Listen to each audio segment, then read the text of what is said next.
Selanjutnya, kita akan membahas contoh 1.4.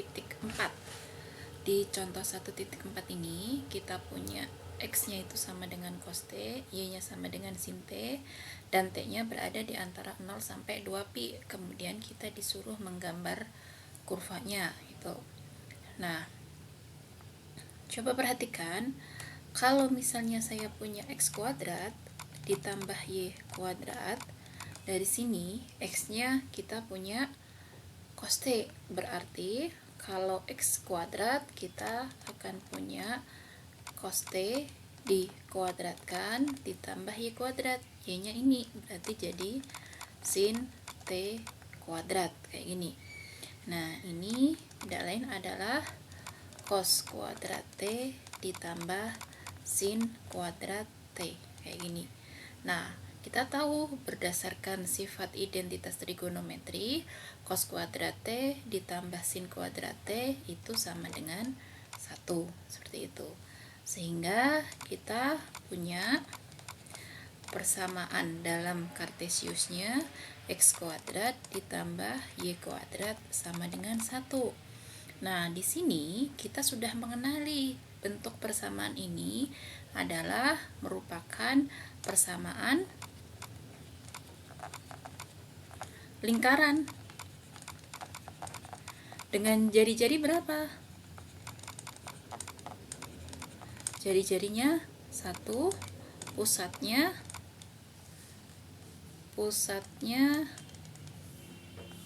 saya tulis di sini ya. Pusatnya di 0,0. Nah, sekarang kita tahu bahwa ini merupakan persamaan lingkaran dengan pusat 0,0 dan jari-jari 1. Kita gambarkan dalam bidang kartesius kayak ini. Ini sumbu X, ke sana sumbu Y. Nah, kita punya suatu lingkaran jari-jarinya 1, berarti di sini 1, sini 1, ininya min 1, di sini min 1, itu. Kemudian kita bentuk lingkarannya gitu ya. Ini lingkaran dengan jari-jari 1. Nah, selanjutnya ingat kalau kita menggambar kurva parametrik, kita juga harus memperhatikan arah pergerakan dari T ini. Nah, kalau kita perhatikan T-nya di sini itu di antara 0 sampai 2pi. Nah, gimana cara mengidentifikasinya? Ya berarti kita identifikasi ketika T-nya sama dengan 0, kita akan punya X-nya jadi berapa? Kita substitusikan ke sini. Kalau T-nya 0, maka kita punya X-nya sama dengan cos 0. Cos 0 itu 1. Kemudian Y-nya kita akan punya di sini sin 0. Sin 0 itu sama dengan 0. Nah, akibatnya dari sini kita punya titik yaitu 1,0. Di titik ini itu merupakan 1,0 dan ini tadi batas bawah dari T. Batas bawah dari T itu maka kita bisa menyebut di sini itu adalah titik awal kayak gitu. Nah, kemudian titik selanjutnya menentukan arahnya gimana? Menentukan arahnya kita naikkan, ini T-nya 0. Oh, kita ambil misalnya T-nya sama dengan pi per 2. Kalau T sama dengan pi per 2, nanti X-nya kita akan punya cos pi per 2. Cos pi per 2 itu berapa?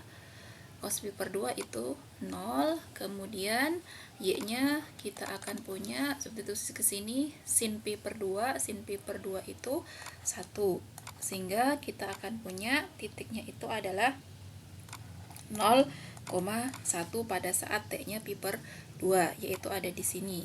Ini terjadi pada saat T sama dengan pi per 2, yang ini tadi terjadi pada saat T sama dengan 0. Nah, coba perhatikan. Tadi T-nya 0, kemudian T-nya pi per 2, berarti naik ya. Nah, berarti menentukan arahnya itu adalah dari T kecil ke besar gitu. Nah, kalau kita perhatikan di sini dia 0 sampai 2pi, berarti di ini satu lingkaran penuh kayak gini. Nah, selanjutnya titik akhirnya gimana? Titik akhirnya kita identifikasi. Identifikasinya gimana? Di sini titik akhirnya itu di T paling ujung itu adalah 2pi ujungannya gitu ya. Berarti nanti kita punya X-nya itu sama dengan berapa? Kalau di sini cos 2pi itu 1, kemudian Y-nya sin 2pi itu adalah 0. Di sini diperoleh titik 1,0.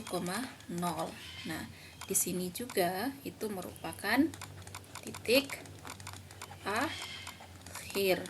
Ini tercapai ketika T-nya sama dengan 2pi. Seperti itu.